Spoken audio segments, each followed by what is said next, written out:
Hola, buenos días, soy Sergi Casamitjana en un episodio más de Aster Talk y hoy tenemos la suerte de tener con nosotros a Cristian Reuche, cofundador de Reuche Reina, uno de los principales estudios de arquitectura en Lima y en Latinoamérica. Bienvenido, Cristian. Tenía muchas ganas de este episodio contigo, así que empecemos. Tengo muchísimas preguntas, así que vamos allá. Realmente este episodio de Aster Talks lo he querido hacer yo porque realmente el niño que llevo dentro y el niño que siempre quería estudiar arquitectura, porque yo quise estudiar arquitectura y al final no lo hice, quería hacer las preguntas que yo le hubiera querido hacer a alguien, a un arquitecto de un estudio como el tuyo, ¿no? De alguien que ha hecho, en este caso, más de 250 proyectos, más de 1 millón de metros cuadrados, que es fácil decirlo, rápido decirlo, pero nada así. Y tiene que haber una historia detrás, ¿no? No puede ser que alguien simplemente diga, va, salió de la universidad, hizo un proyecto y se convirtieron en 250, ¿no? O sea, seguro que hay una historia detrás, seguro que hay algo que lo hace realmente especial, ¿no? Y para la gente que nos está viendo es, oye, ¿cómo se crea una empresa, un monstruo de la nada? Que parece fácil decirlo, pero seguro que hay algo detrás, ¿no? Y la verdad es que es esto, ¿no? ¿Cómo empieza, Cristian, con Reuche Reina? Bueno, muchas gracias por la introducción. Creo que es más de lo que merezco, pero bueno, efectivamente no es un viaje fácil, no es un viaje corto tampoco. Tuvo un inicio previo en mi formación. Yo he estudiado en 3 universidades diferentes. Estudié primero en la Universidad de Lima, luego tuve que salirme, me pasé a la Ricardo Palma y finalmente terminé en la Universidad Nacional de Ingeniería, estudiando arquitectura. En la primera universidad no estudié arquitectura, estudié ingeniería industrial, básicamente porque el momento del país era convulsionado, recién estaba saliendo, digamos, el terrorismo. El Perú se estaba limpiando un poco, estaba un poco fragmentado, salíamos de la hiperinflación y no había mucha construcción, no había mucha infraestructura, no había mucho campo para la arquitectura. Sin embargo, yo desde los 7 años aproximadamente tenía el sueño de ser arquitecto. Básicamente porque veía a mi papá. Mi papá es un arquitecto empírico, digamos, porque él es una persona súper creativa y creo que la creatividad de alguna manera me la pasó. La llevas en la sacra. La llevo. Y él ha hecho un montón de cosas de manera empírica. Ha fabricado máquinas, él las ha diseñado, ha hecho sistemas estructurales para hoteles. Teníamos un hotel en Punta Sal, donde él diseñó toda la parte estructural. Entonces siempre ha habido una motivación de querer ser parte de ese mundo, ¿no? De ese mundo constructivo, de ese mundo súper interesante. Y terminé en la Universidad Nacional de Ingeniería después de mucho batallar, porque, claro, las condiciones económicas no eran buenas. Tuve que volver a postular. Las 3 veces empecé de cero en la universidad. Y eso te va formando cierto carácter. Y algo que es importante, por lo menos de lo que yo he aprendido, es nunca te rindas, ¿no? Siempre tienes que ver el vaso medio lleno, nunca medio vacío. Sobre todo en un momento en el que Perú está muy, muy mal, ¿no? Hoy es un Perú muy diferente, lleno de oportunidades, con muchísimas más herramientas para salir adelante. Y algo que las generaciones nuevas tienen que aprender es que las cosas no se dan de la noche a la mañana. Uno tiene que trabajar mucho para llegar a ese punto. Yo, por ejemplo, para empezar mi proyecto personal, que era la oficina, yo tenía 3 trabajos. Tenía un trabajo de medio tiempo en la mañana, tenía un trabajo de medio tiempo en la tarde y en la noche hacía lo mío. Era Por ahí me salió una casa, luego otra, luego me salió un edificio. Por tanto, esto lo empezaste, digamos, tú, en tu tiempo libre. En mi tiempo libre. La primera universidad fue ingeniería, después pasaste a la segunda universidad, que ahí es donde ya supongo que hiciste arquitectura. Arquitectura, sí. Vale. Y después hubo una tercera universidad. Pero en esta segunda universidad es donde estudiaste arquitectura. Sí. Sí. Y aquí es donde... ¿Cómo fue eso? ¿Estudias arquitectura? Mientras estudias arquitectura, ¿trabajabas? O... Sí, yo desde que salí del colegio trabajo. Vale. Yo era profesor de una academia preuniversitaria que me jaló luego de que yo estudié ahí. Yo enseñaba todo lo que eran números, aritmética, álgebra, geometría. Cuando empiezo, digamos, no ganaba mal, ganaba bastante bien en esa época. Y luego tuve que tomar una decisión porque esa línea no me iba a llevar a desarrollarme personalmente como arquitecto, ¿no? Entonces empecé a buscar trabajo, pero como arquitecto, como practicante. Y conseguí una oportunidad para trabajar donde Percival y Calle. Ellos eran el estudio local de Hans Hollein en el Perú para hacer el Interbank. Entonces postulé, di la entrevista, me tomaron. Y lo curioso fue que el primer día de trabajo volaba en fiebre. Tenía 39,5 de fiebre. Pero no podía faltar a mi primer día. Así que fui con una fiebre de la patada, me tomé todas las pastillas posibles, pero estaba destruido, ¿no? Y de hecho hice todo mal. Todo lo que me encargaron, todo lo hice al revés, ¿no? Pero no podía concentrarme, estaba muy mal. Y la persona que era mi tutora ahí, Gonzalo, me ayudó y me dijo, no te preocupes, entiendo que estás súper mal, pero el esfuerzo de haber venido para mí es suficiente. Anda a tu casa y regresa. Entonces regreso a los 2 días y estuve 10 años trabajando por ellos. Se dice rápido.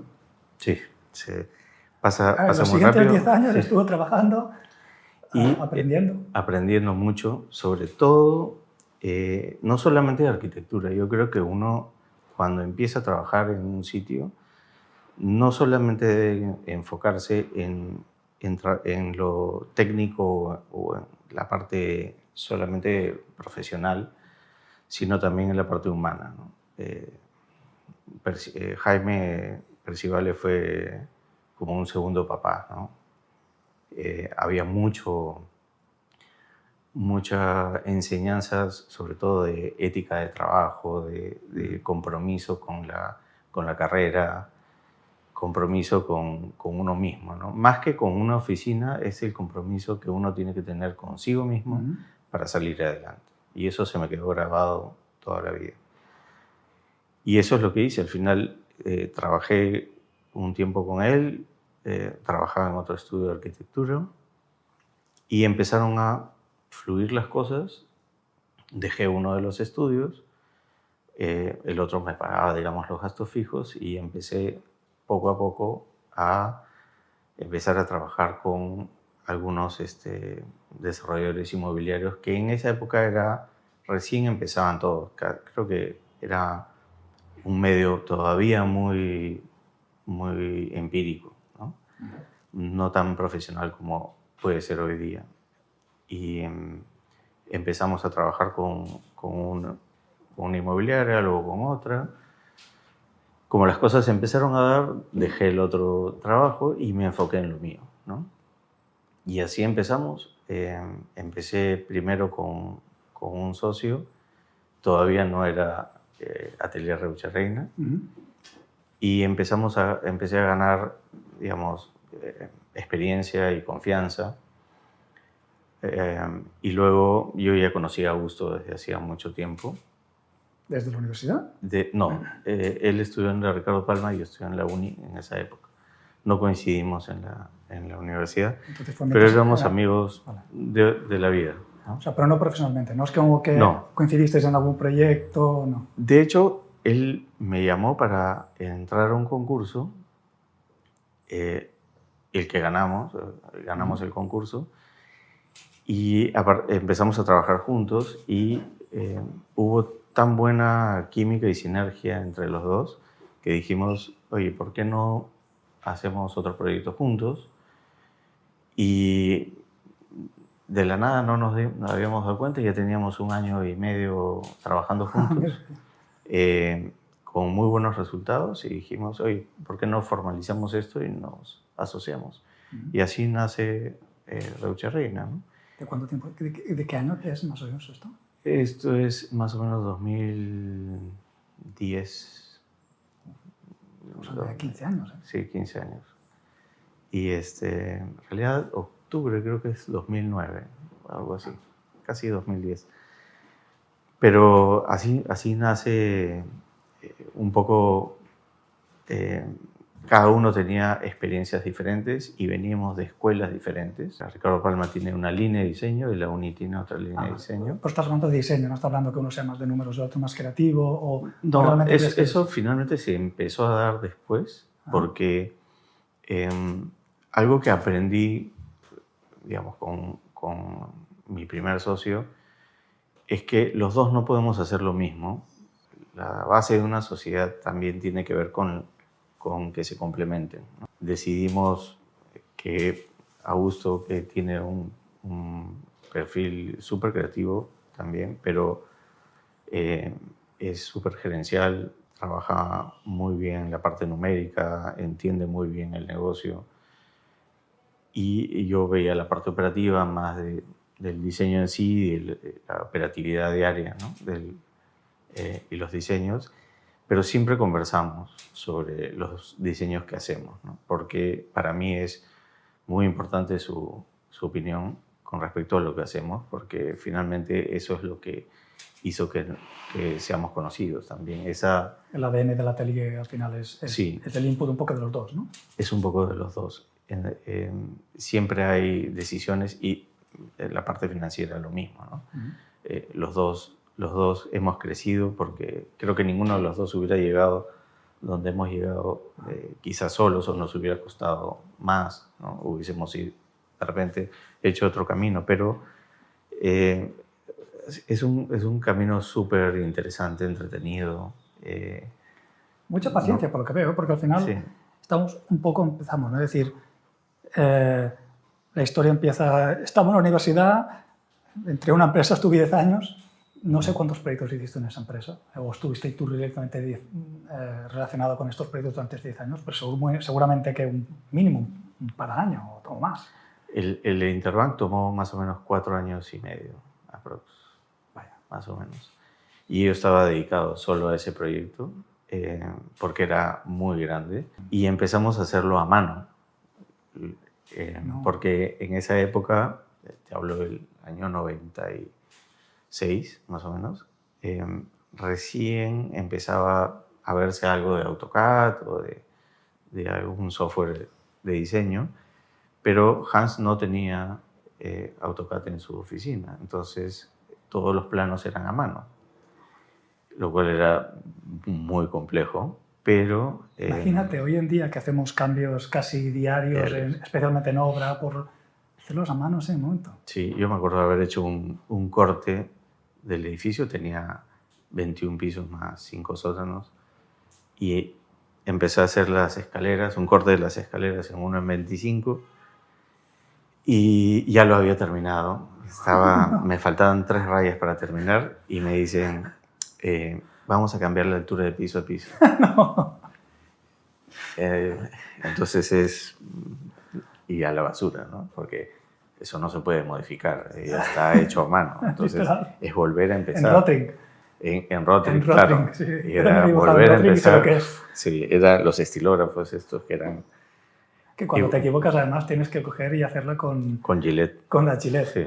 Y si te erró, claro, bueno, así se aprende, ¿no? También al sí. final hoy en día en AutoCAD es muy fácil, ¿eh? Pero cuando has tenido que hacer tienes que ser muy preciso, pensar muy bien dónde va cada línea, porque si no, si te equivocas es otra cosa. ¿eh? Es otra cosa. Eso también quiere decir nuestra edad, dónde vamos. Sin querer hemos Pero dicho nuestra edad. ese manejo a mano yo todavía lo tengo en la oficina. Es decir, yo sigo utilizando papel y lápiz. Creo que es la forma más honesta de expresarte y de poner tus ideas en un papel. Yo trato de enseñarles eso a los chicos en la oficina porque cada vez las generaciones van tirando más hacia la tecnología, pero no entienden muchas veces el porqué de las cosas, ¿no? Creen que se aprieta un botón y se arma una escalera helicoidal de la nada, pero no entienden de dónde sale o por qué sale. Porque siempre se dice, ¿no? Para entender algo realmente tienes que ir a lo más simple posible. Y no en nada más simple que un papel y un lápiz, y un papel en este caso. Y ahorrar y empezar, ahorrar y empezar. ¿no? Y eso es lo que trato de enseñarles a los chicos en la oficina. Cada cierto tiempo hacemos algunas clases para enseñarles sobre detalles, sobre cómo se arman las cosas, cómo debes solucionar sobre todo los detalles. Creo que una de las cosas que aprendí con Jaime fue la parte de los detalles. Para mí los detalles son lo más importante porque es lo que el cliente final ve, ¿no? Al cliente no le importa mucho si en tu columna tienes 7 fierros u 8 porque da por sentado que eso está bien y está oculto. Pero los detalles, es decir, si, no sé, imagínate que la lámpara te queda acá o abres una puerta y tienes que caminar 5 pasos para prender la luz o abres una puerta en el sentido contrario y no puedes entrar. Lo que siempre decimos, ¿no? La calidad está en los detalles y hacer algo mejor no quiere decir hacerlo más caro, quiere decir poner un poquito más de atención, ¿no? Todo lo que has dicho son detalles que no quiere decir más caro, significa simplemente cuando estás sentado, pensar un momento, tienes que abrir la puerta por ese lado, son cosas que... Es el día a día, sí. ¿no?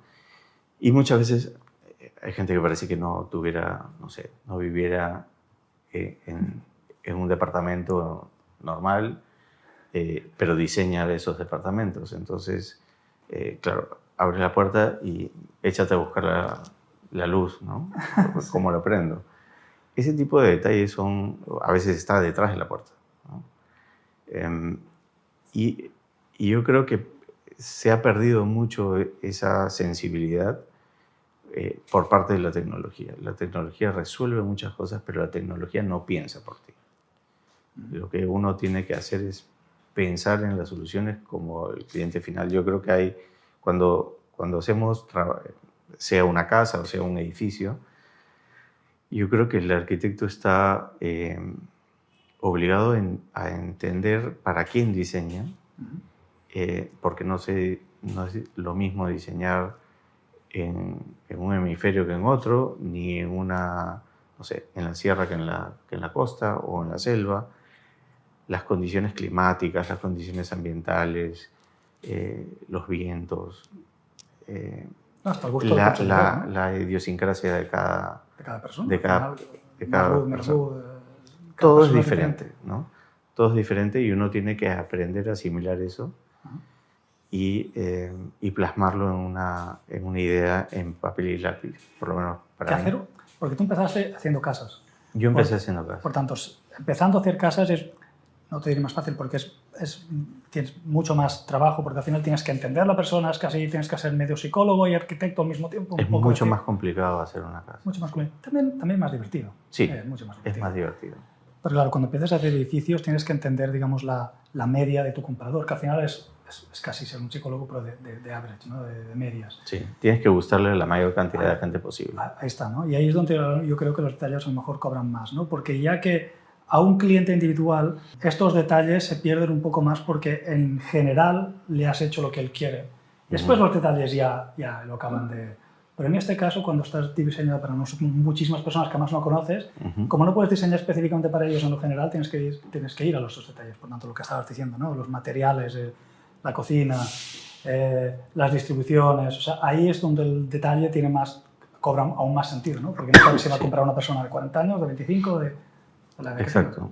Te puede comprar una pareja jubilada, te puede comprar una pareja que recién se casó, y sus dinámicas son completamente completamente diferentes. Por eso el mundo ha cambiado en general desde hace un tiempo mucho más acelerado, producto de toda la información que tenemos, y empezamos a ver cosas en otros sitios. Hoy día la gente en promedio viaja mucho más que lo que viajaba antes, entonces tiene oportunidad de ver y comparar, ¿no? Bueno, de hecho, eso está pasando a vosotros, ¿no? Un poco como nosotros, que hemos hecho un poco el viaje al revés y nos hemos encontrado en el mismo momento. Nosotros, que somos una empresa básicamente europea, pero que hemos hecho proyectos en toda Europa y en Estados Unidos, y ahora venimos aquí y como primer arquitecto con el que trabajamos vosotros, tuvimos esa conversación, ¿no? De decir, bueno, ¿cómo importamos la forma de hacer las cosas europeas aquí? Y vosotros al mismo tiempo hicisteis al revés. Estáis ahora en España, Madrid, abriendo el mercado europeo. Por tanto, ahora vosotros, que en ese momento estábamos hablando un poco de mis experiencias como promotor y desarrollador y inversor en Europa, explicándoos, bueno, es que ahí hicimos las cosas, hacemos las cosas así. Tú has dicho las paredes, el interior de las paredes las hacemos diferentes en Europa. Sí, las entendemos completamente diferentes en Europa. Y aquí las hacéis. Y ahora vosotros estáis haciendo al revés, ¿no? Estáis viendo ahí y estáis viendo in situ lo que nosotros hicimos cuando estábamos diseñando este proyecto, de decir, bueno, ¿por qué no importamos un poco las formas de hacer europeas y ahora vosotros las estáis haciendo en realidad, las estáis viendo, Sí. ¿no? Y esto es un poco lo que tú dices, enriquece un poco porque te pone más perspectiva de decir, bueno, el cliente también es más global. Sí. El cliente también se está en hoteles y ahora Airbnbs en Europa, en Alemania, en Suiza.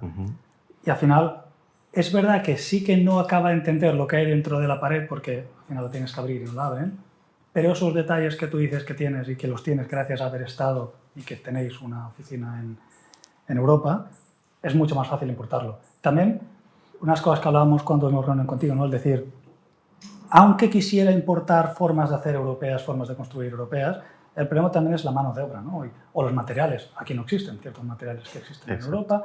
No el material que ves, sino hasta el material de dentro, digamos, de dentro de las paredes, ¿no?